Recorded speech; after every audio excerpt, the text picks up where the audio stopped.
It's off to Leonard, defended by Simmons. Is this the dagger?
At one point, Walton during the game said that they brought him in to deal with Shaq and Duncan, and I was like, really? That was their play? But so here's he plays for Golden State in 03-04. He spent a year in Indiana, then goes to Golden State in 97-98, and he's there until 03-04.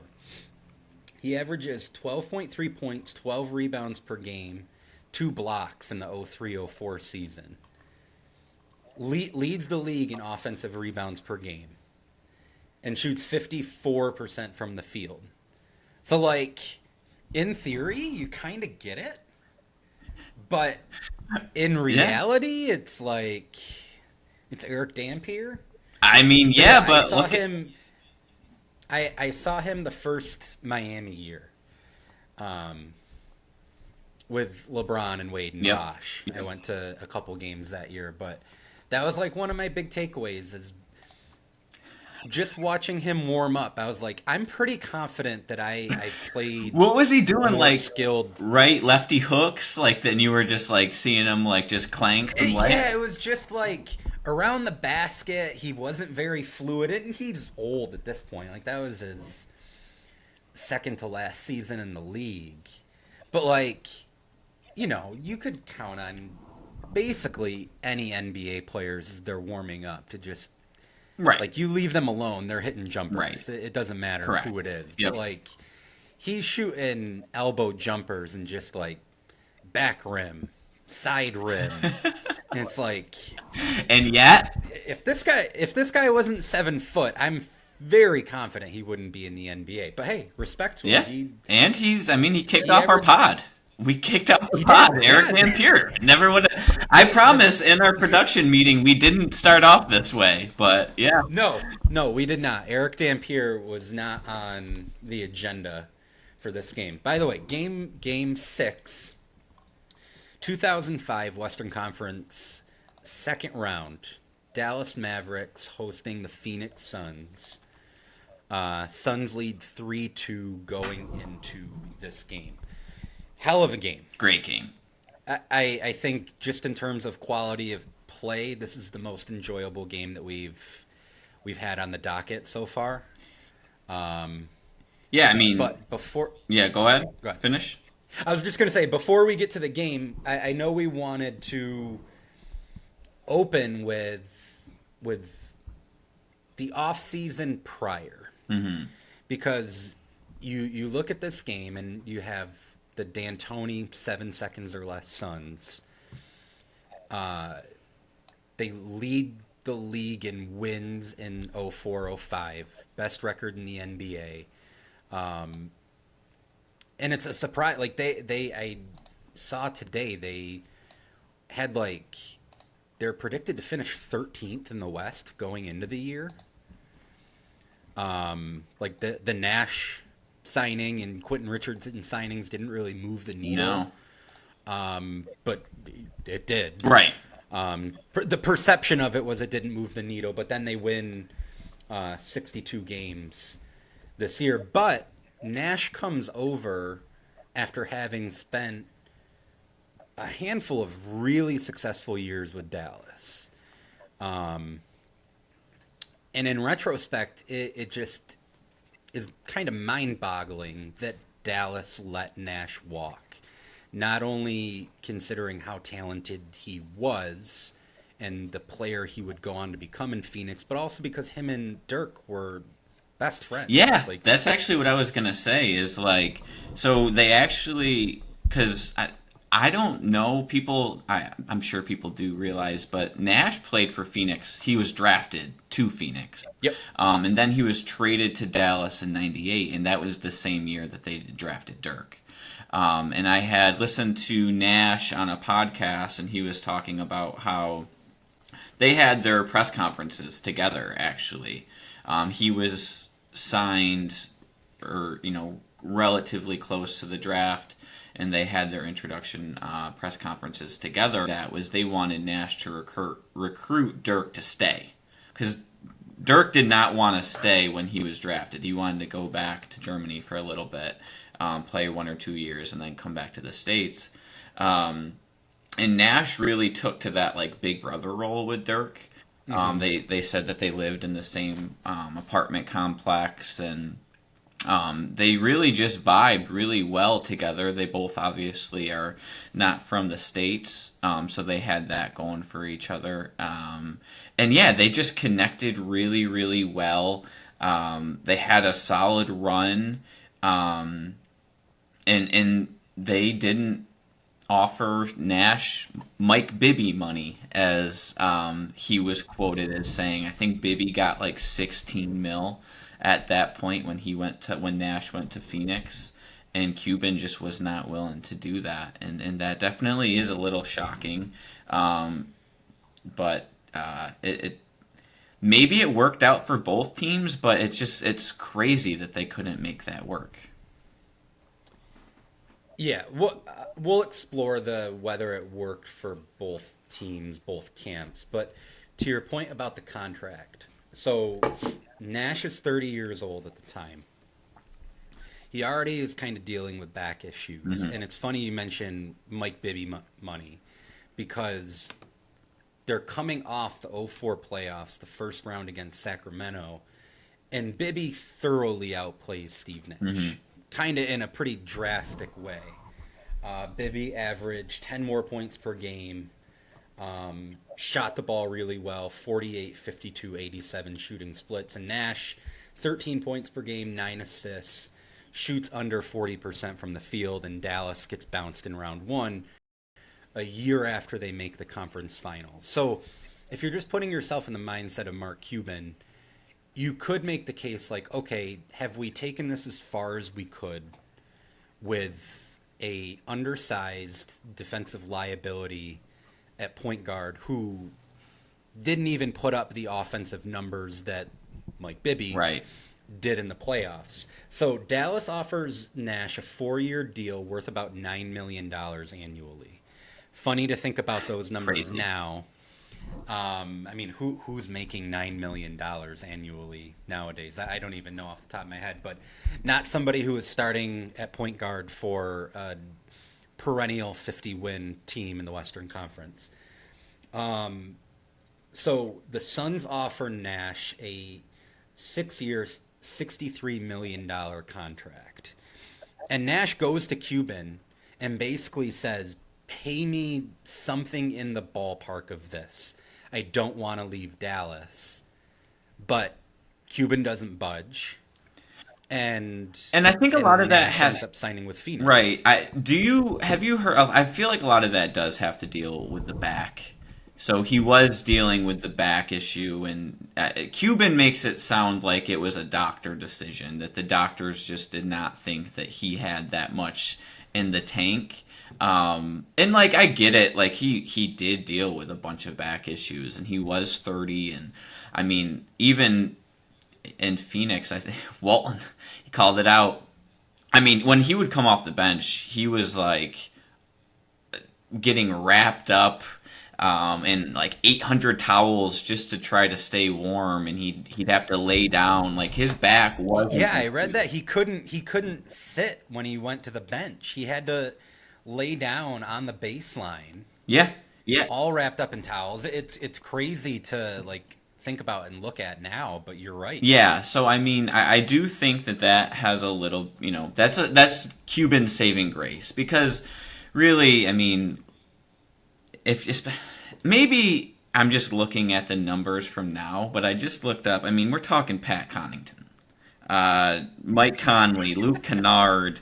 Like they are all in that $9 million a year range, and you're talking about Nash, who is averaging, 17 and 10. Really making your offense flow. I felt like they worked well with Don Nelson, and it just seemed like a really good group. You had Finley, Dirk, and Nash. Like that just seemed like something that you could really work with, but. With the back and with the lack of playoff success until that point, he was 30, and they decided to go, a different way. And I think it just springboarded Nash's career. That's one thing that I think we could certainly agree on. Yes, for sure. One thing before we move on to Nash and Phoenix. Even beyond his own individual numbers, you look at, there's a 4-year run for Dallas from the 2000-2001 season to 03-04, Nash's last year with the Mavs. And in those 4 years, they win 53 games, 57 games, 60 games, 52 games. They finish with the best offensive rating in the league 3 straight years from 02 to 04. They're either first, second, or third in true shooting percentage in all 3 of those years. I get all the stuff about his back, his age, his limitations. When so much of your offensive identity is tied to one guy, and really, we could split that pie between him and Dirk, because, we're I guess discounting Dirk a little bit when we say that the Mavs have their offensive identity because of Nash. Right. Dirk is a bigger, or at the very least, equal. Very equal. I would say very equal. Yep. But I don't know, man. In retrospect, like looking at it now, 2020 vision, all these years later, it just seems wild. You could make the case at the time it made sense, but you're absolutely right. Nash goes to Phoenix, pairs with D'Antoni, and Amare and Shawn Marion. And it is just like a gift from the basketball gods, that team. Yeah. I feel like he was rewarded in more ways than one when he went to Phoenix. He obviously got more money. But, I mean, talk about an offense that every point guard, especially like a pass-first shooting point guard, D'Antoni did an amazing job of creating an offense where he could just absolutely excel. The players around him, the system that they ran, he was really, really able to, reach his limits. And I don't think that he probably would have been that way with Dallas.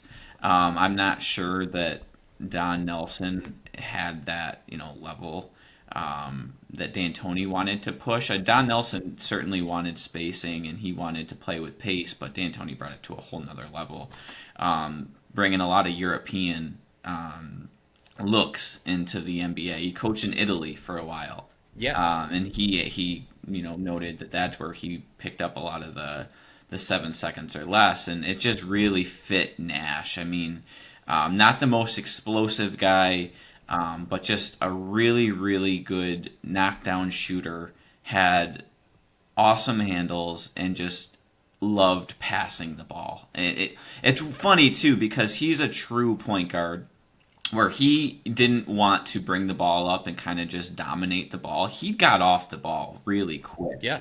That was like the biggest thing that I noticed was their advanced passes were unbelievable. They happened all the time. And that's a lot. A lot of point guards don't like just giving the ball up like that. They want to kind of get the ball in the half court, and he didn't. He would advance the ball, especially to Marion and Amare, and get into quick offense, and then if there was nothing in transition, they ran a nice secondary action, and it was usually Nash and a ball screen. The whole offense was really just directed for him, and he meshed, and it was great. It was awesome to watch. Well, that's where the 7 seconds or less comes in. Mm-hmm. And, like, even on makes, he would still get that inbound pass and immediately be looking at the court for that quick hit ahead. Like, you know, it's easy for teams to run after a miss, but there were so many times when the opponent would score and they would get that inbound so quick, and like you said, it would often be Marion just leaking out, and Nash gets that hit ahead pass up, and it's a layup, and they score in 2 seconds. Right. And it's just like... Or it's not a layup, and now the defense has to react to that quick, paint touch, and then you get into your secondary, and the defense is already in a scramble. So you're already creating an advantage just by creating some early offense, making the defense rotate a little bit, and now you got Nash in a pick and roll with the defense out of position, and you have 18 seconds left on the clock. Like, it was really, really awesome to see how they used the kick ahead. You don't got anything. All right, we're going to hit Nash, and then we'll probably, do some sort of a trail screen with Amare. You got shooters all over the place. I did a lot of research because I wanted to see if analytics had anything to do with it. And D'Antoni says no. Right. But because when you watch, you're like, oh, wow, this is like the birth of the analytic age. But it wasn't. He really gave a lot of the credit to just the European style of offense. And it's just funny, obviously, Dirk, you think more international, but Nash is also, international in the sense that he played a lot of different places, growing up, and I felt like he just fit that European style so well. Well, it's funny because Nash is Canadian, right? But you hear him talk about like the way he grew up and the way he played basketball. And there's like hockey and soccer influence that dictated the way that he played basketball, and you could see it. Just the like Gretzky kind of skating behind the net, and coming out the other side. He popularized that. It's the Nash dribble. Just the Nash dribble. Right. Yeah, just go under the basket, and credit to the rest of the Suns. They had the guys who could cut and move without the ball. If you think about it and know the Nash backstory, like you could see all of that in the way that he plays basketball. You could see, like, okay, he grew up playing soccer. Yep. He's in Canada. That's a hockey crazed country. It all makes sense, and it comes together, and it's just this beautiful style of play that we just weren't used to seeing in the NBA at that time. I mean, we just got done our last episode doing Indiana Detroit. Right. Same season. Right. And it feels like a completely different era of basketball. Absolutely. Absolutely. I mean, if you just look at some of the numbers, I mean, like when D'Antoni and Nash get to Phoenix, their offensive rating goes up 12 points. You have 5 players that are averaging more than 14 points. And the biggest thing was just the possessions, right? So they increased their possessions a game to 96, which was 6 more possessions than the league average. And it's just, when you're giving yourself 6 more chances to score than anybody else, it's going to be hard to beat and hard to stop. And you at least you're making the other teams have to play fast. If you get more shots up at the rim, you're gonna score more. It's just the way it is. And I guess you could look and see maybe analytics wasn't fully there because they didn't take that many threes. I mean, they still took a good amount, but it's not like they were just absolutely jacking.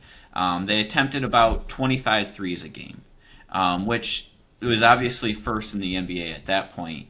But just kind of like to bring it to where we are now, the Celtics took 48 on average last year. So, well, that's something that Nash and D'Antoni have both said since then, was that, and this gets back to your point about analytics not really being involved. They said that if they would have had the benefit of having analytics at that time, they would have shot so many more threes than they did. Yes. Nash himself, because he hovered around, I want to say that, like, I'm going to look it up now so I have it for sure. But he was, his first MVP season, he shoots 11 shots a game. The next year, it's up to 13. It's around 13 in 07. He said that, if they had the benefit of analytics then, his field goal attempts per game would have been probably closer to 20. Absolutely. They would have shot way more threes than they did. They probably would have even played faster because, like, if you look at it now, you said 96 possessions per game. That would be 29th in the league last year. Right. So they took it up a level, but there was even a level that it was going to go after them. They just were the ones who kind of broke that glass ceiling and allowed teams to like think and put into practice, like, okay, we are going to play up tempo, where we don't have to just get a post touch. They were kind of the founding fathers of get rid of the like mid-range, mid-post jumpers. They were doing more, behind the three-point line in the paint. And I felt like Nash specifically was like really, really the first person to, I don't want to say perfect, but like you don't go under a screen on him. He's going to just shoot the three off the dribble. And I mean, he shot 49% overall, his field goal percentage. So there wasn't, I couldn't find like a off the dribble three at that point. They didn't track those. But it felt like he was like, we talked a little bit about Chauncey being able to do it last pod, but Nash was really able to score out of the pick and roll. And I feel like if he played now, you would almost have seen like that 2017 to that 2017 Harden, like Houston type, where he is just in full control. He's gonna take a lot of shots, and I could have seen them doing that. And the only difference is that he had a rim roller that I don't think Harden had. Harden had a lot of lob threats, but the pick and roll with Nash and Amare, especially with how good of a shooter Nash was, it just felt like it was unstoppable at points. Yeah, it was, like I said before, match made in basketball heaven, all of these guys coming together at the time that they did. Can I ask, what? I know that you're a big Nash guy. You could have one of his skills to bring to we'll bring to high school, or wherever you wish you could have, where you play now. If you could just pick up one of his skills, which would it be? So I always fancied myself to be a pretty advanced passer for, where we grew up playing kind of small high school basketball. I didn't learn how to shoot until I was in college, and I kind of had to force myself to learn how to like be a really good outside shooter, and that didn't. Unfortunately, a little too late. It helped me in intramurals, but it didn't benefit me in any way in high school. So with Nash, it would have been the shooting, because I wasn't confident in my jumper as a high schooler. That came much later. I mean, you look at his numbers, like he had. From 99, 2000 to 2010, he shot at least 40% from three every year. Yeah, he's a great shooter. Like, he was a great shooter. Like, historically great shooter. Yes. So, that would have been it for me. But, like, he was one of the guys that I would watch as a high schooler and be like, I want to play that way. Absolutely. There were so many things about his game that I wanted to emulate. Like the one thing that I have a bunch of stuff in my notes, but like I always loved the wraparound passes in the paint when like he would go up and the big would come to contest the shot and he would just like wrap it Yep. around his body. It Yep. seemed like Amare. I mean, how many dunks did he Yep. get off of plays like that? Absolutely. Like, there was just so much about his game that was just a riot to watch. Absolutely. No, the reason I asked, because I picked from him quite a bit too as a player, more so in college, because he had good handle, but it wasn't like he was Kyrie with the ball. I don't want people to think that like he was like just flashy kind of a handler. There was nothing really flashy except for his passing. Right, and he was in shape for sure. I think I'm pretty sure Bill Walton said that he was the second most in shape person, second to Lance Armstrong, in this game. He did say that. So that for sure. But he wasn't fast, and he was small. And for anyone who watched NEAC basketball from the 2013 to 2015 years, that's Kuka's point guard in a nutshell. Small, not fast, and basically all of those things. But one thing that I really took, he was such a good passer with both hands. And when you're he passed a lot with his left, one-handed passes, Yep. just his left. And what I learned is when Yeah. you're short, you need to be able to pass with both hands, because if you're only passing with your dominant hand and you have to throw like a pass to the left, you're gonna get tips. There's gonna get deflections. Yep. You need to be able to pass with both. So I just was interested what you took from his game, because that was one that I took from just being able to pass with both hands, being just very like a capable ball handler, but don't overdo it. Like you don't need to get to your spots. And there'd be points where he'd just back you down from the you're gonna press me 94 feet. All right, well I'm just gonna throw a couple spin moves in and just kind of back you down through the whole court, and then I'm just gonna navigate the ball screen. I think he was probably the best thing that I think he was a wizard with the ball screen. I felt like there was no real way to guard it. He could obviously, if he went under, he'd hit the pull up. He was really good at denying the ball screen and then like staying even with Amare. So he'd go deny the ball screen, and then it would put the big in a really bad situation where he doesn't know, does he come up? If he does, it was honestly like a lot of bounce passes.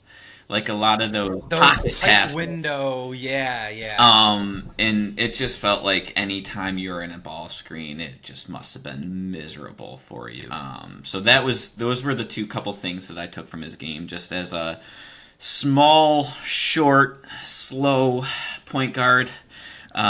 He's the OG at it. He's obviously one of the greatest. So props to him, and props to D'Antoni too. This level of offense was not in the NBA until he came around, and that's basically, that's what the offense is now. So got to give D'Antoni a lot of the flowers. For sure. Before we get to the game itself, it's funny that you asked about what I would want to take from Nash, because one of the things that I actually wanted to bring up about Dirk, and I was going to ask you this question, I swear to God, but in college, once I taught myself how to shoot, my go-to was the mid-post one-legged fadeaway. Ooh. I worked on that for hours by myself, and I don't even really know why, but it was just a comfort zone that I found that I exploited playing pickup and intramurals throughout my whole college career. It was definitely my go-to offensive move. So it's funny that with Nash and Dirk both, like I feel like I picked from each of those guys. So the question I was going to ask you, in the spirit of the Dirk one-legged fadeaway, was like, do you have a list of guys that like I stole this from that guy and I took this from him? Oh, absolutely. I imagine you do. Yeah, for sure. Realistically, I wasn't just lying and trying to create the passing with both hands was like crucial for me in college, because I started out as a 2, didn't play much, and they moved me to point guard, and our point guard got hurt, so they were trying to, throw me in, and it felt like every time I threw a pass, the pass was getting deflected, and it was just the most annoying thing. So really working on passing with both hands, and I watched a lot of Nash there. A lot of like weird things, like obviously Steph with like his shot preparation, I just never was able to really get that amount of shots off, so it didn't really, work all that often. And Kobe's pivots, I will say.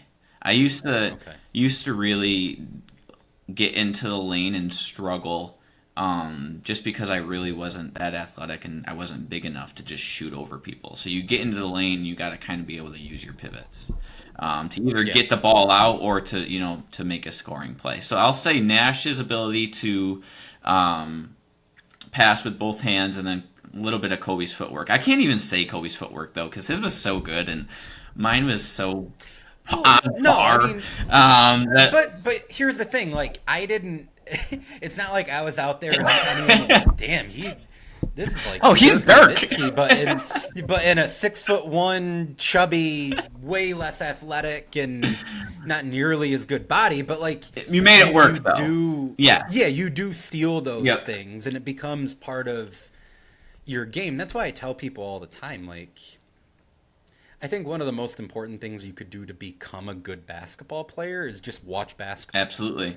And identify the things that you love, that you see work, and emulate those things to the best of your ability. And a lot of it you too put is in like the work on it, and you'll figure it out. And like be creative, right? Like you said, watch the game, think of ways like, oh, that's a good move. I wonder if I could do that, and then you visualize like yourself doing it, and then you take it to the court and you work on it. And if it doesn't feel comfortable, don't do it. But there are going to be things that like feel super comfortable for you. And then you find yourself where you are in those moments where like I assume you're mid post, Dirk, you need a bucket. You feel comfortable. You've done it before. You visualize yourself doing it. You could see yourself doing it. And it started because you saw Dirk do it. So yes, I 100% think that it's huge to watch, and just pick from, it's a buffet of amazing players. Just pick the player that you think kind of fits. Obviously, like you said, you don't have to do it to their level, but yeah, that's awesome that you had a little Dirk. Now, did you go full fade, like one leg out? Like, did you kick anybody with the right leg at any once in a while? How did that? I never did that move. I was never able to really pull that one off. Like any Draymond on accident? No. It wasn't Draymond level. I wasn't going for anyone's man parts or anything. I wouldn't say that it's exaggerated. For me, it was like, so it's weird because I'm 6'1", so it's not like I'm big, but like I'm big. Well, I feel like if you get to the paint, right, and you kind of dip your shoulder, you create some separation that way, and then you go into it. That's what I did. Okay. So if I'm getting the ball on the wing, and for me it was, I want to be on the right side of the floor. I want to get the ball on the wing and just clear the side. And I'm going to back you down, and I'm going to put my shoulder into you, create the space, and then I'm falling back and getting the shot. I see that. But, then it's like you work in counters to that. Because if you play people enough and, at FGCU, you kind of get like mixed up in a group that is generally playing pickup or intramurals frequently. Mm-hmm. So guys start to know your game. So then it's like, I'm getting a touch there. I'm immediately shot faking. And, if I get someone to bite, I'm driving to the basket. Right. If we're playing intramurals and we're calling shooting fouls, I'm getting someone in the air because, as we covered, I think my man likes the free throw line. I'm getting to the free throw line. I wasn't the best free throw shooter, but I'm going to try to follow your whole team out.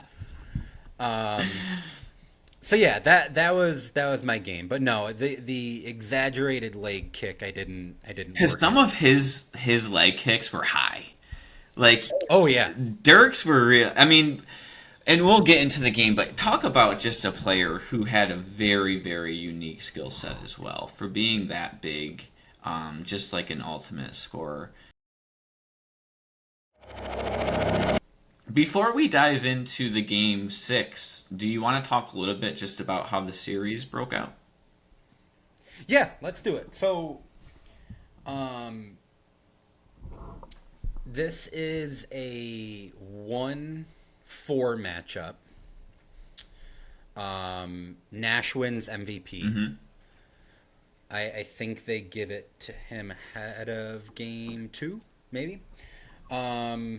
Maybe game 1. I'm not sure. It's irrelevant. But Nash, he sparks this revival of basketball in Phoenix. He is playing the position a completely different way.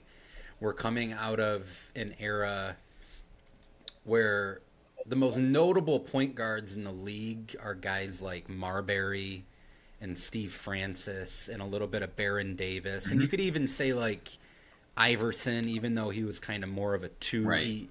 He was so ball dominant and he was a small guard. And Nash just comes in and, like we were saying before, plays the position a completely different way, a little old school, but with D'Antoni's pace and space. It's just a revelation. So they win 62 games. Dallas has a solid year. They win 50 again. Interestingly, a coaching change in March. Yeah, very, very odd. I mean, And what's funny is Don Nelson, he leaves in March. Avery Johnson takes over, but Nelson has said that part of the reason he left was because Nash didn't re-sign. oh, He wanted to coach Nash. He wanted to coach that style of team. Cuban and the front office wanted to go a little bit different direction, slow things down a little bit more, run it through their bigs. You know, they sign Eric Dampier. They, at the time they let Nash walk, they have Jameson on the roster. They have Antoine Walker on the roster. So they're going a little bigger. Mm-hmm. But then Don Nelson leaves in March. Avery Johnson takes over. So yeah, we get to the series. They split games 1 and 2 in Phoenix. Suns win game 1 by 25. Mavs win a really fun game 2. yeah. Dirk hits a game winner with 6 seconds left. A possession after Nash hits the game-tying jumper over him. So they head back to Dallas, tied at 1. If I'm skipping over anything you want to hit, No, I was just gonna say, I'd just say hop in. yeah. The numbers, like individual performances throughout this series that really was impressive. In game 1 alone, Amare had 40 and 16 as a 22-year-old.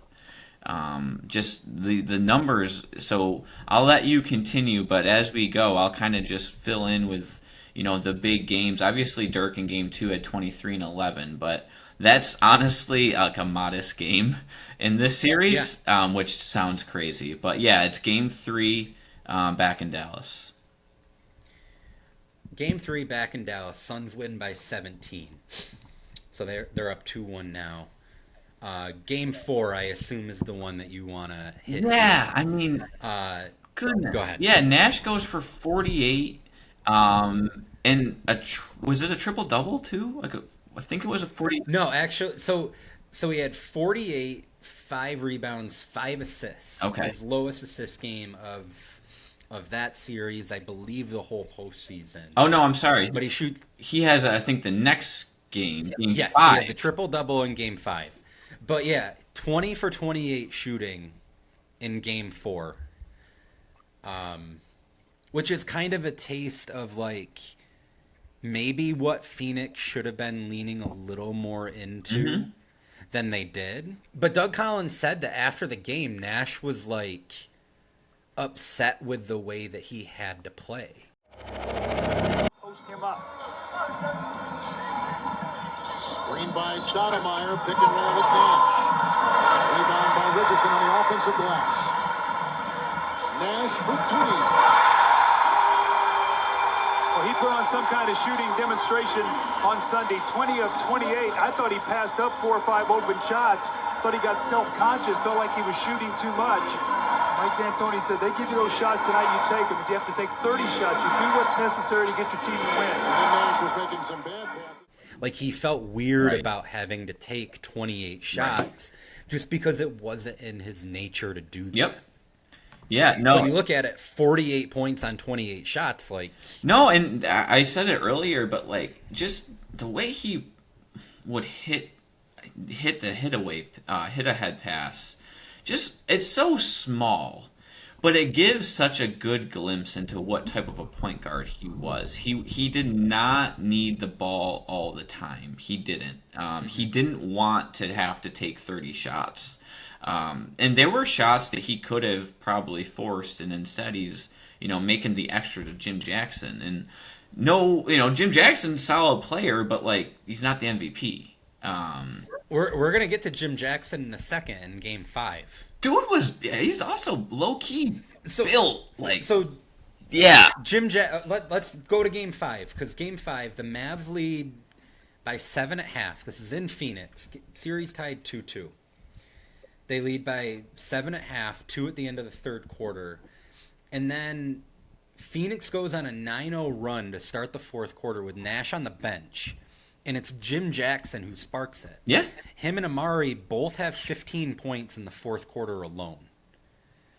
So, like, don't besmirch the name Jim Jackson when we're when we're talking about Game 5. Because he played out of his mind. He did in Game 6, in that too. Fourth quarter. And honestly, I feel horrible, so I'm sorry, Jim.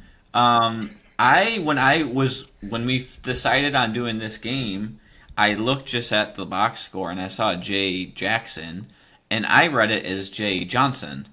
So when I went to watch it, I was like, where the heck is Joe Johnson? And then I was like, no, it's face. Jim Jackson.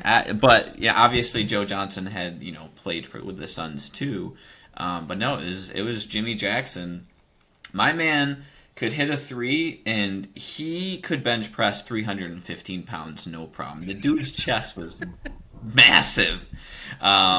But no, he was built. Biggest takeaway though is Nash was making sure that all of his guys were eating, and you saw that all 5 starters averaged over 14 points per game, and he could have averaged 30. He could have averaged 35 with the way he navigated the ball screen and how good of a shooter he was. So Game 4 he goes bonkers.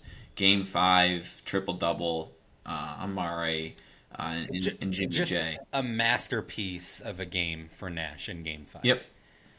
34, 13, and 12, 50% shooting. He controlled the game. You're kind of like I just watched it. You're kind of left a little speechless afterwards because it's just the exact way that a point guard should play, and he played that way, and they got 33 and 18 from Amare. Jim Jackson scored 21. Relatively quiet game for Shawn Marion. He had 16 and 10. Played every minute. But yeah, then we get to Game 6, which is our game for Episode 5 of NBA Campfire. Where do we start? So I know we are talking a lot about the Suns, but the Mavs had a lot of talent on their team too. We joked about Dampier, but he did bring a lot of size. Obviously, Jason Terry, we talked about what a scoring threat he was, and Dirk, obviously, one of the more gifted offensive players. But I was really impressed with Josh Howard. I thought he brought a lot of energy, and it was just kind of a reminder that he was on the verge of becoming like I don't want to say maybe a superstar, but certainly an all-star. I know that there may have been some off-the-court issues that weren't probably handled as well as they could have been by the league. and I think it would have been a lot of a big difference if it happened today. But overall, I thought he was like a really solid player.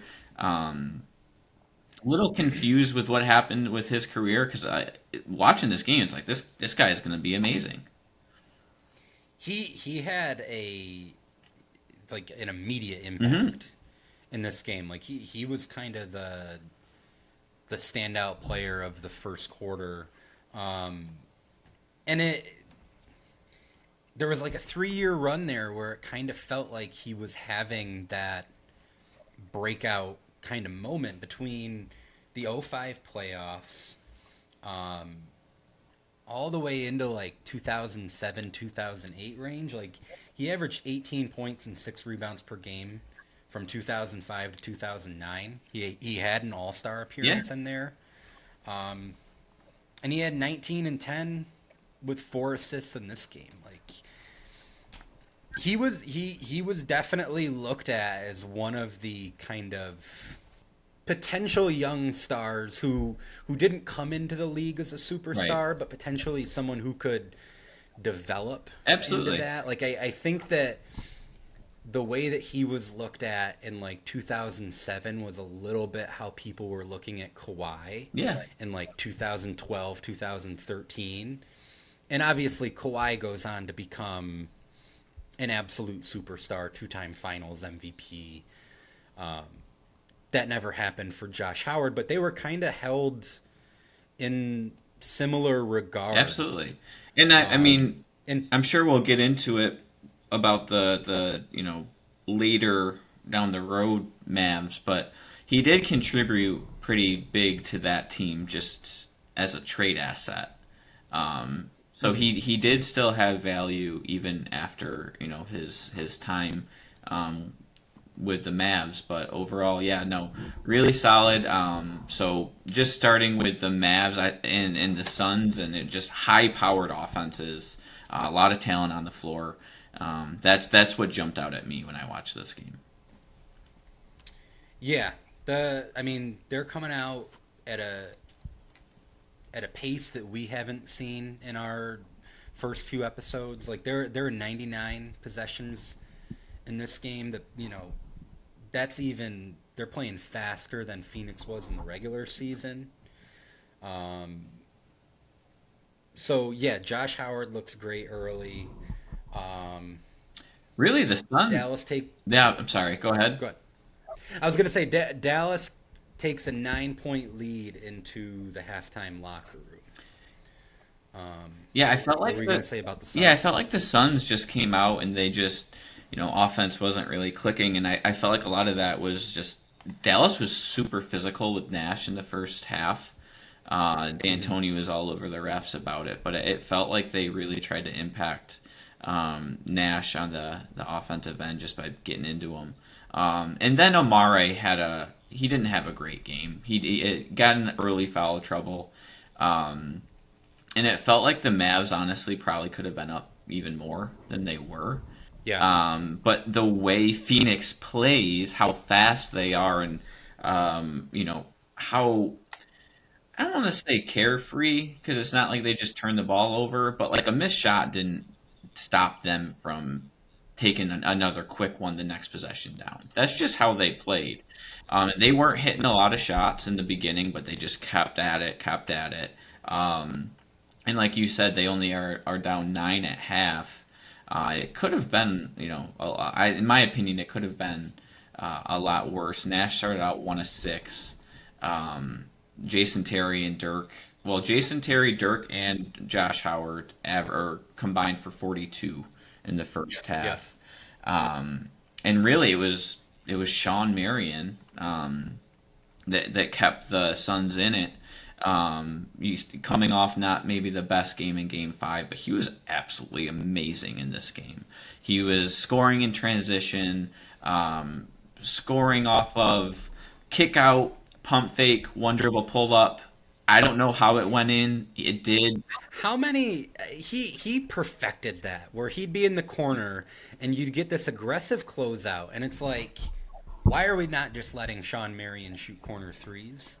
Obviously, he was a capable Right. 3-point shooter, but like I feel like in the analytics age, you're probably not closing out quite as No. hard on him, because how many buckets did he get in his career where he would get that pass in the corner, someone would close out hard, one or two dribbles, and then just that like fluky kind of weird looking, and he somehow banked it in. broken ass jumper shot off the glass, and he like if someone said like, well, you know, talk to me about your defense. What did you force him into? And it was like, wow, I forced Shawn Marion into a 2-dribble pull up from the corner bank. It's like, well, I guess we'll he hit it all the time. That was the problem. Is he like that was his made shot? A career out of that, yeah. But no, he really kept them in it. At that point, Jimmy J wasn't cooking. Q Rich didn't really have much going. Yeah, it was Marion. Obviously, Nash gets going a little bit towards the end of the half, and that certainly settles things. And yeah, the Mavs go into half up 9, with really Amare not playing great, and it feels like the Mavs have everything going their way. All their guys are playing at a high level. Mm-hmm. I mean, they're big three, like you said. Dirk, Terry, Howard, they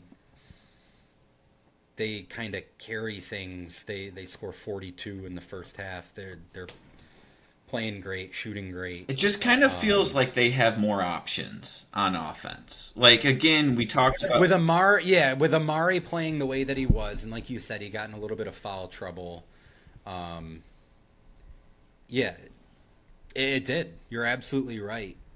So then, going into the second half, Mike Tirico on the call with Bill Walton and Steve Snapper Jones.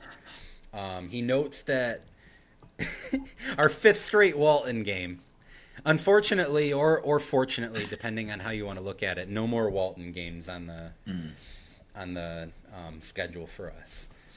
But Tirico notes that coming out of the halftime break, in the series, Phoenix was plus 32 in the third quarter. Wow. So this is a quarter that they had kind of been dominating in the first 5 games of the series. They only win the third quarter by 2. So we get Dallas with an 84-77 lead going into the fourth quarter. But we come back to our man Jim Jackson. Late third quarter, early fourth quarter, there's a stretch where he hits 3 3-pointers in the middle of a 27-6 run for Phoenix that flips the entire game and really like takes the Mavs crowd out of it for the rest of the game.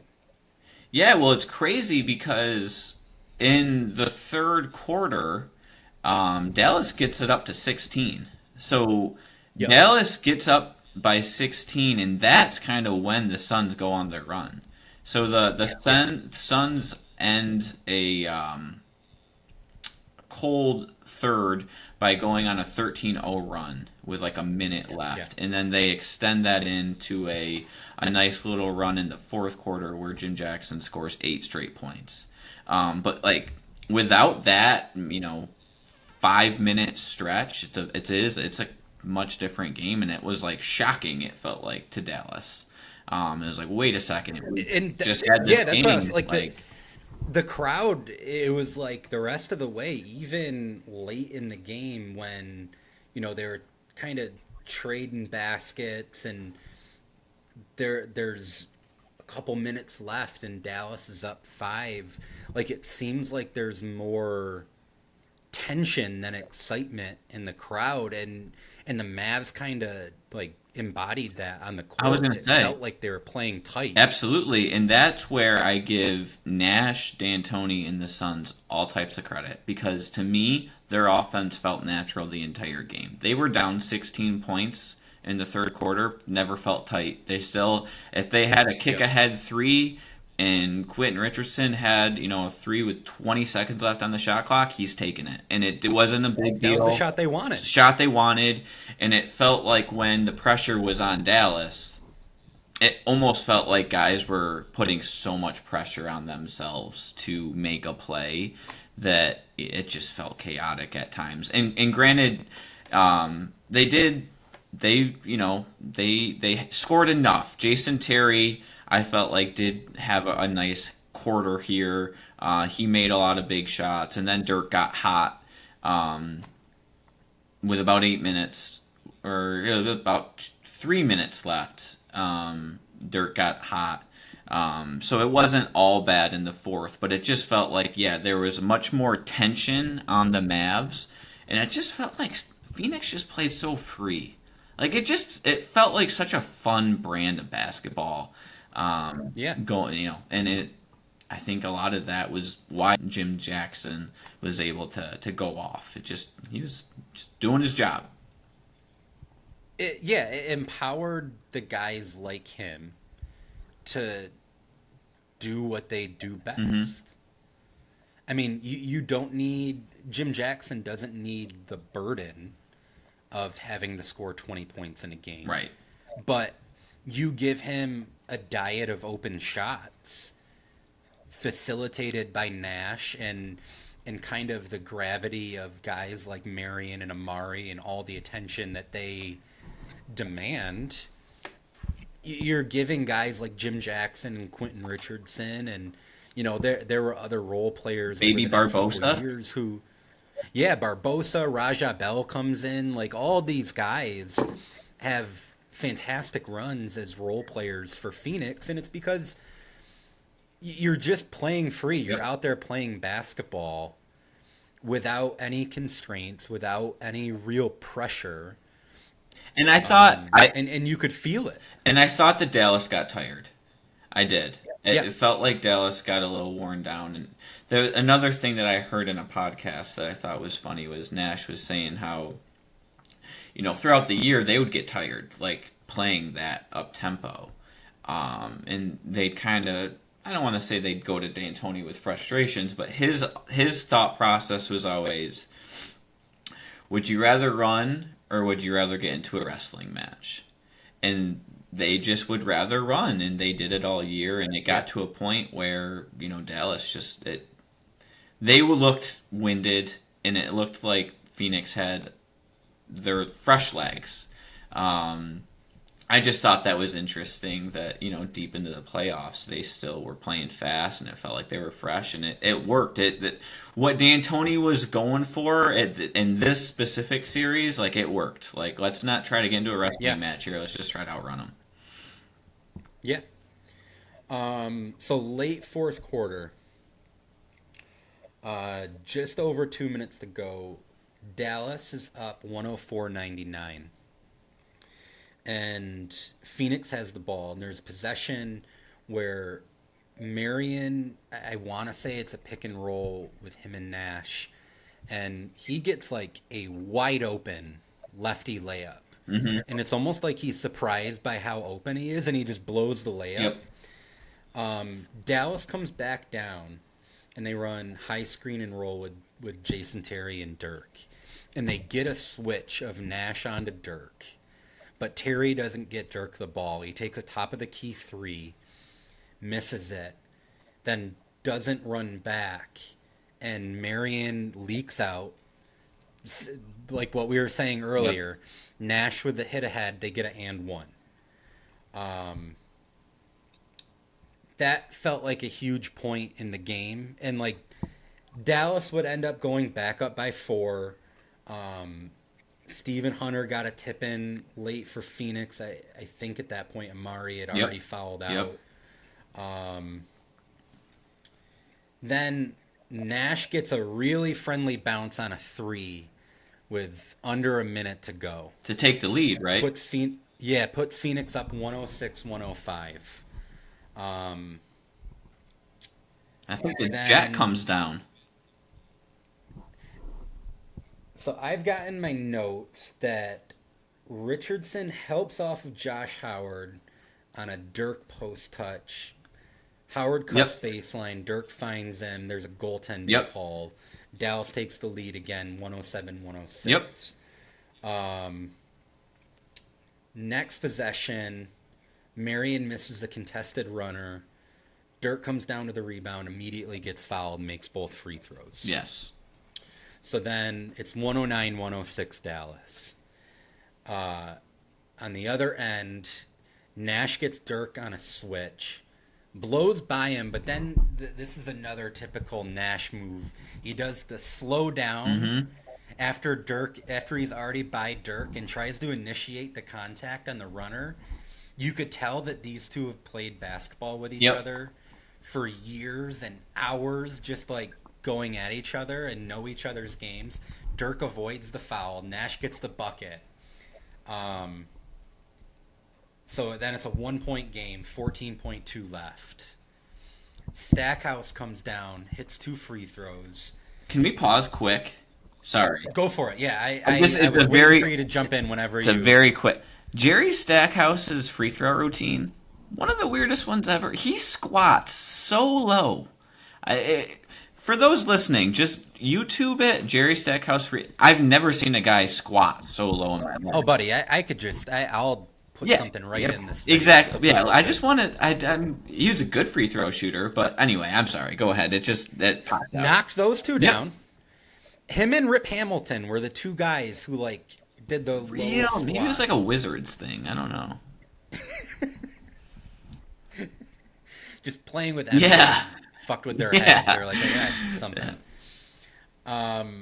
So yeah, he hits both the free throws. D'Antoni doesn't take a timeout, and Avery Johnson doesn't have them foul. D'Antoni trying to get timeout. He didn't. 111-108. Nash goes. This is 3 for the tie. Good! Steve Nash again. 5.7. They inbounded. Don't take a timeout. Dallas on the floor.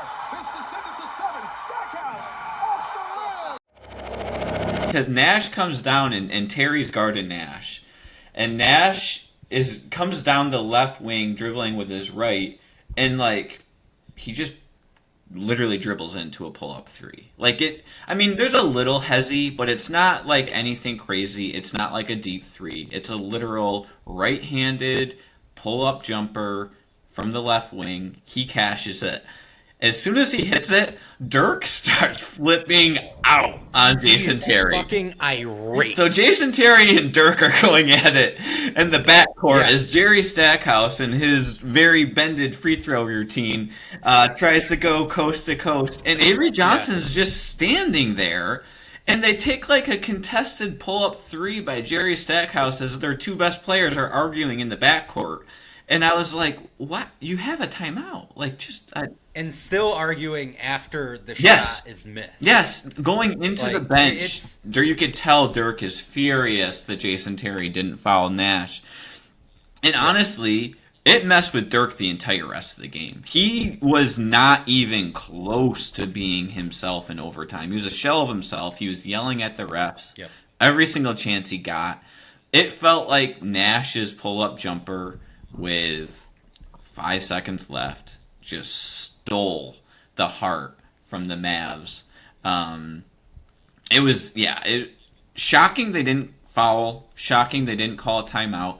The only thing I will say is there was 14 seconds left when Nash got the ball to bring the ball up the floor. I don't know if that's too early to foul or not.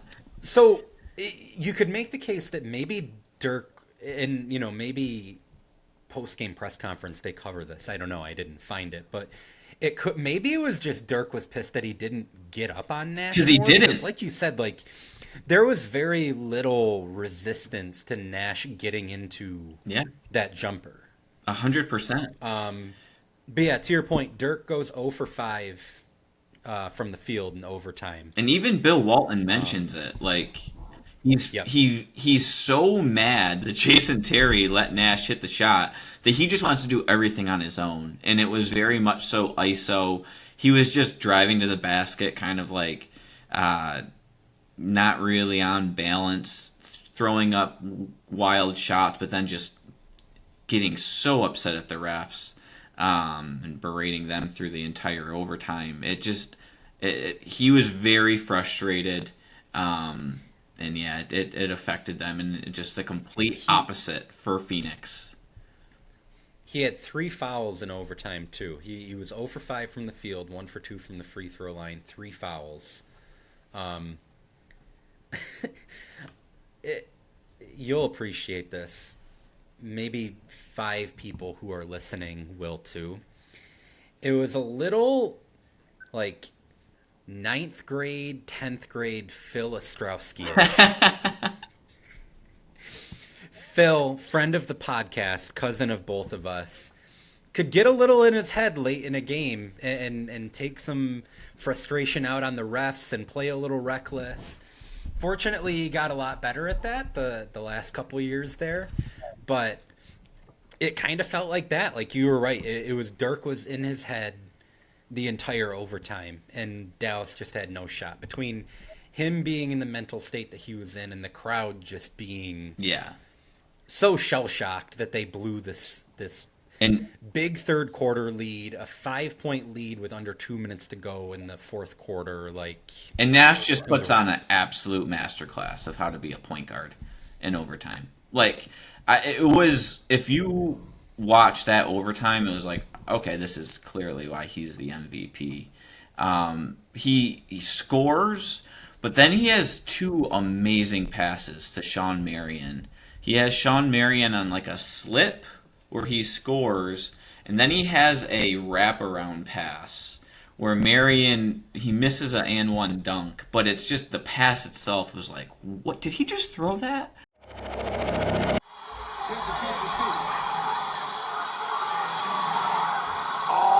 To Marion!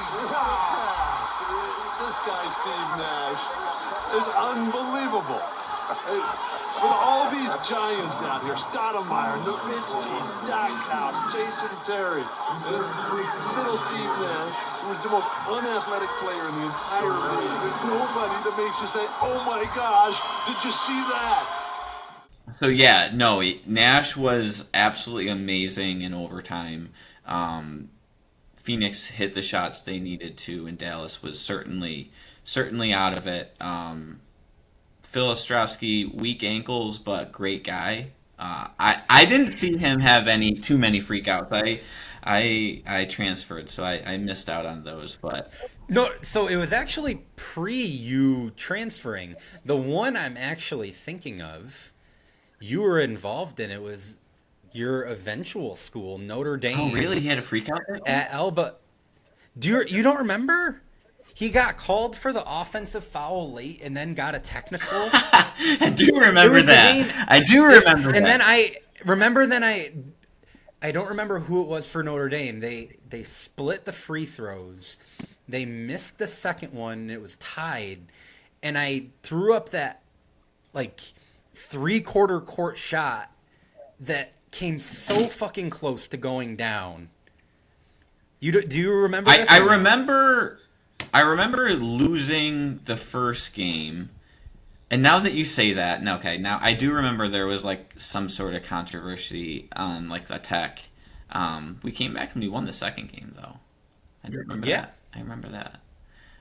That's funny. Yes, we did. But yeah, I guess so. We could say that Phil, Dirk pulled the Phil in this one. But overall, just awesome game. I thought that Nash deserved it. Like, I was happy that Nash won this game, just with the fact that he obviously got traded. The way he played, it just was beautiful to watch, and an awesome game. So very, very excited that we got to cover Nash. He's one of my favorites, and I thought this is one of his better games you could watch. And a shout out to Shawn Marion too. Yeah. I don't think we gave him enough love. 38 and 16 in this game. Him and Nash combined for 36 points in the fourth quarter and overtime. Yeah, that's crazy. Like it was those two. It wasn't Amare Right. because he fouled out. He was kind of quiet. He had an 18 and 6.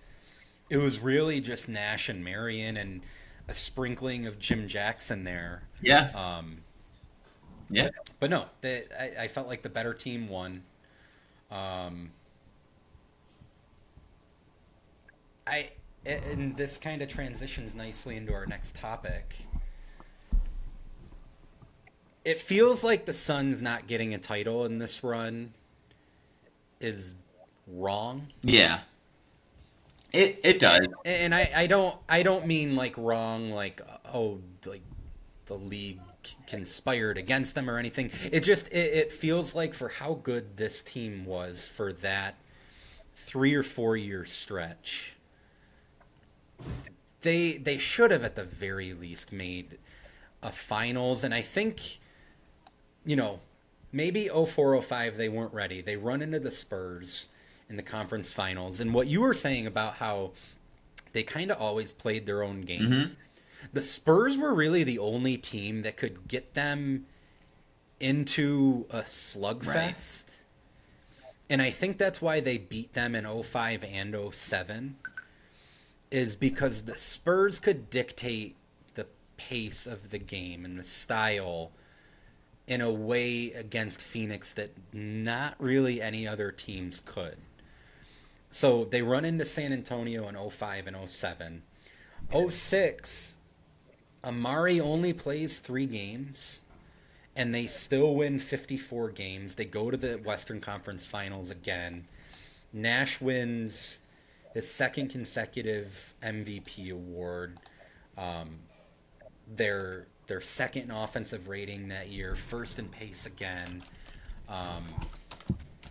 But between the Amare injury and running into San Antonio 2 years, and then just some really bad mismanagement from the front office. Yeah. We kind of touched on this a little bit in episode 3 when we did the Mulligan redraft, and I gave Phoenix Andre Iguodala with the 7th pick in the 04 draft. They leave him or Luol Deng on the table in 04. They also traded away the 16th pick in that draft. They trade away the 21st pick in 2005. They trade away the 21st pick, which was Rajon Rondo, and the 27th pick in 06. They just kept trading away picks. They have a pick of Atlanta's throughout the 06-07 season that is top 3 protected, that they could have used in any kind of trade negotiation as like a major chip to improve their team in the middle of a season when they at one point win 31 of 33 games. Like they might be the best team in the league that year. And then they lose to San Antonio in part because of the shove from Ori to Nash. That's what I was just going to say is like there was, obviously 05, they lose to San Antonio. I can't give, I can't knock them too much. You got Nash, yes. You have Amare. Marion, yes, but Amare's 22. But he dominates. He dominates series. But I don't think like you could say like, oh well, you should beat Tim Duncan in the Spurs. I'll give them a pass there. Sure. 06, Amare's hurt. That obviously will give them a pass here. 07, I feel like the Ori hip check into the scorers table. I feel like that is when it's like, this is your time now.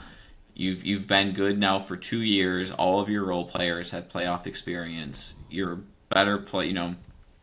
At that point, like Amare was becoming like an absolute stud.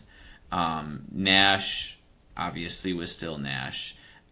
You can't blow that opportunity, and they do. And then it just almost feels like after that, it's a little bit past their prime, and then they start running into the Lakers and Kobe and it's weird. They kind of go in like 2 stints. It's like they have like a 05 to like 08 run with like this younger running gun, and then after they kind of regroup and they bring in Barbosa and Diaw and Raja Bell and like Grant Hill, and they still have Amare and Nash, but it's like 2 separate groups, and it felt like that first group's last run was really the hip check with Ori.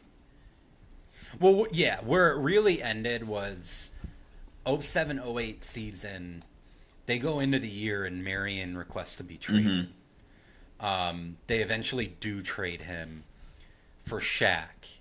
And, you know, Shaq is still, like, I think he makes third team All-NBA that year. But they lose so much of their identity not having Marion anymore.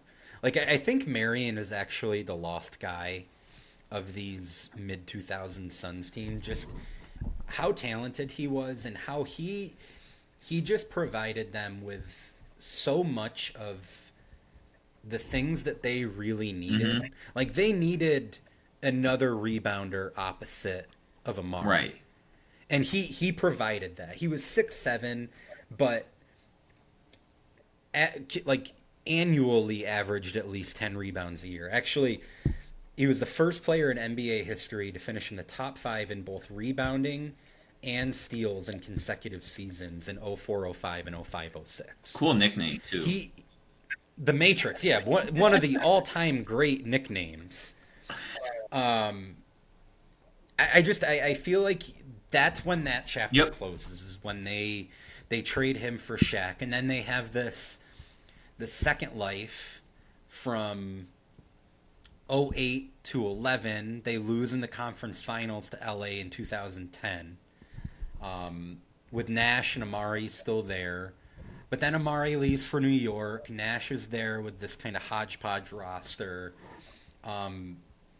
They never get over the hump. I feel like if they don't lose Amare and Boris Diaw for that Game 5 against San Antonio, going back to Phoenix, you know, I think that series might end up going differently.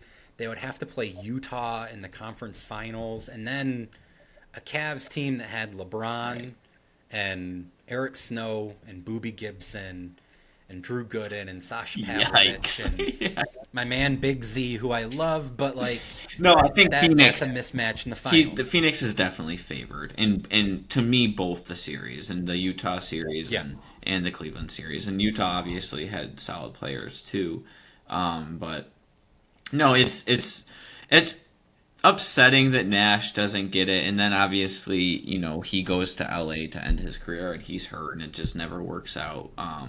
It's upsetting that he doesn't get, you know, the championship, but overall I think that, like, in the history, his legacy is pretty safe. He's an all-time great, one of the best point guards, an inventor, you know, super creative. I feel like he, you know, pushed the league to be where they are now. So, like, D'Antoni and Nash have their fingerprints all over the league. It was really interesting to watch, you know, them in their first season together cook that up. Certainly had the ability to win it all, but again, the West starts to become really, really, really difficult to win in the early 2000s to like the 2010s, just between the Spurs and the Lakers. But he gave it a shot. You know, he gave it his best, and he came very close, and he did it in a way that I don't think maybe Stockton, just in a way of like, I'm going to beat you, and it has nothing to do with my physical traits. Like, it's strictly my basketball IQ and my skill. Another thing that I thought was pretty interesting from this game, and this will be probably my last point, I was very interested to hear that it was the first time that a non-U.S. Resident or a person who played college basketball in the U.S. was a All-NBA player, and Dirk was an All-NBA player. First team All-NBA, yeah. And I was like, wow, this is really starting the wave of international players. Like, I really was like, oh, we got, obviously, Nash. I know he's Canadian, but still. And then Dirk. And those two, one winning the MVP and one being the first, you know, non-American college player to make an All-NBA team, just really, you know, showed where the league was going. Well, that was actually my one big takeaway. So you have Nash win the MVP in 05-06, back-to-back years. One of 12 players in NBA history to win back-to-back MVPs. So, Nash, Magic, MJ, LeBron, Jokic, Giannis, Curry, Bird, Kareem, Moses, Duncan, Russell, and Will. Wow. So basically, I mean, when it's all said and done for Jokic, and Giannis is probably top 25-ish all time, we're looking at Nash and 11 of the 25 greatest players to ever play in the NBA. Yeah. So he wins back-to-back MVPs. Dirk wins it in 07.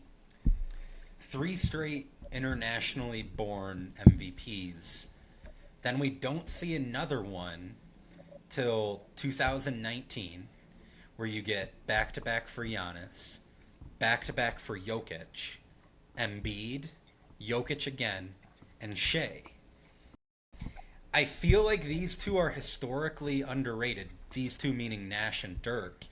Just in terms of the influence on the way that the game of basketball is played and who is playing basketball at the highest level. Yeah, and because, people say that the Dream Team, had this huge spark, and it did. And people like Nash and Dirk talk about how that's how they became motivated, and that's what made Dirk, want to become a basketball player, let's say.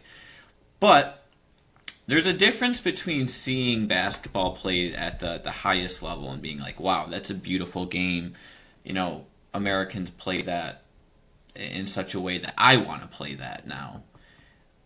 From seeing someone who is not from America go into the NBA and dominate. Because now you see someone that actually you could relate with. And it just felt like Dirk and Nash gave our generation all the confidence in the world. Like, yeah, go do this. Like, we could make our own imprint. And they're all over the place. So yeah, like they weren't the first international players, but it felt like they were the first players that were legitimate superstars on their teams in the league, and it certainly gave a lot of younger players the courage to go out there and swing for it, and that's what we're seeing currently. Yeah, just the way that basketball is played. I mean, it resembles the way that these two played. They play at pace. They, a 7-footer like Dirk playing predominantly on the perimeter. Right. He's the first guy to do that. Right. Really. And he's internationally born. Right. I think that there's a direct line between what, the way that he plays, and even though it's a little different, but like the way that Jokic plays. Yeah. Jokic is kind of in a weird way like a nice combination of Nash and Dirk. Nash being Canadian, breathing life back into basketball in Canada. Shea becomes the second Canadian to win MVP last year. And the way he's looked to start this season, he might go back to back. He's so good. He is so good. But no, and you see it too in the Olympics. You see it in FIBA.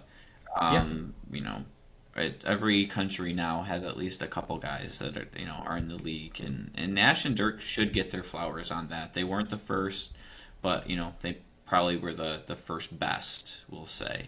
Yeah. And it's a really interesting setup. Just to wrap up, you have these two guys who are having so much success in the mid-2000s and changing the way that basketball is being played, and just the influx of guys born outside of the U.S. coming into the league. But the next two games that we're going to cover are the American-born heir apparents to Jordan. Yeah.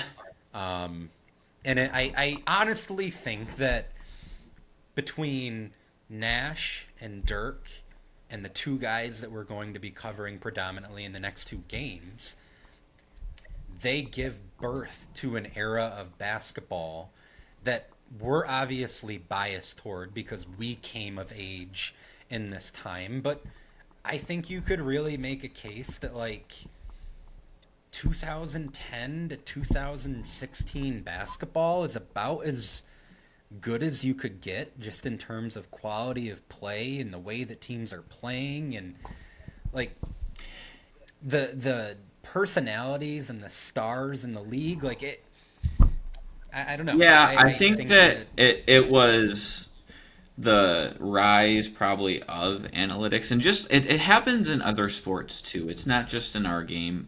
Baseball, people have gotten a little upset with the fact that everyone tries to hit home runs. But it's the best analytical approach to how to score. Now people are upset because the NBA tries to capitalize on a shot that is worth 33% more than any other shot. But in that mid 2010 era, you were starting to see the rise of threes, but it hadn't overtaken the game. Yeah. So it felt like there was like a hodgepodge kind of like offenses, and there were some from the 80s, some from the 90s, some, you had D'Antoni who was shooting a lot of threes. So you just felt like it was like a mesh of all of the types of basketball in that era. And obviously, yes, we are biased. Like, I will say I am a bias. Everyone has bias. I know somehow no Michael Jordan fan has bias, and he's just the best. But I have bias. I will tell you that. And I think that was the best era, probably just because that's when I was 14 to 22. But for the point that I made, it just felt like offenses, they were pulling from a lot of different eras. So you could kind of like, what do you want? Like, do you want to watch, the Spurs to get that old time feel? If not, do you want to watch something else? So yeah, I agree that era was, to me, the peak. But I love this era currently. I love watching Shaq. Yeah. No, I'm not trying to hate on any era, but yeah, it just felt like that mid 2010 era for us is our sweet spot for sure. Yeah. Well, look forward to covering it with you. We got a good one next week featuring your man. Yes, sir. After that, we go to my man. It's going to be a lot of fun. This is going to be bad because I'm going to watch this and you're going to find me at like a YMCA trying to shoot way too many shots against like people I shouldn't be playing with, but that's all right. We'll deal with a pulled hamstring later. But overall, you could do a podcast with a pulled That's true. That's true. No, very excited for it. Big respect to Steve Nash and Dirk and D'Antoni. Glad we got to cover. And Eric Dampier. Yeah, and Eric Dampier. Glad we got to cover some of our favorite high school moves. Shout out to Phil and his ankles. And yeah, we'll catch you at the campfire next time.